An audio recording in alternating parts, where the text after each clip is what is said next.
Good evening, sir. I'm Maribel Sureta. Here's what I learned and interests me about synthesizing and presenting research finding. In studying the synthesis and presentation of research finding, I have learned the importance of through analysis and synthesis of information from various sources.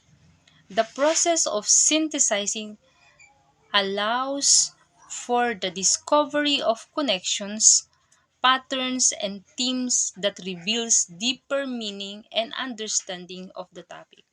In organizing and in structuring research finding, I have come to understand the significance of clear organizations and logical sequencing, the use of heading, subheadings, and outlines help present the findings in a systematic way, providing clear directions and comprehensions for readers or listeners.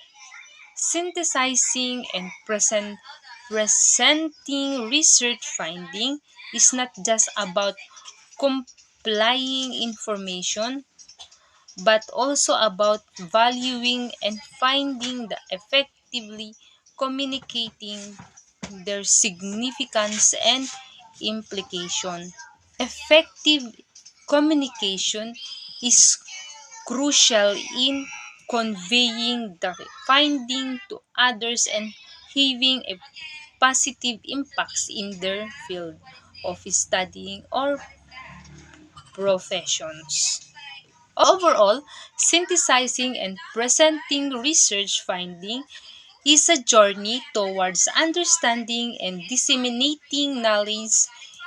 It is an art that opens door to new ideas, advance in the field, and sharing knowledge with others.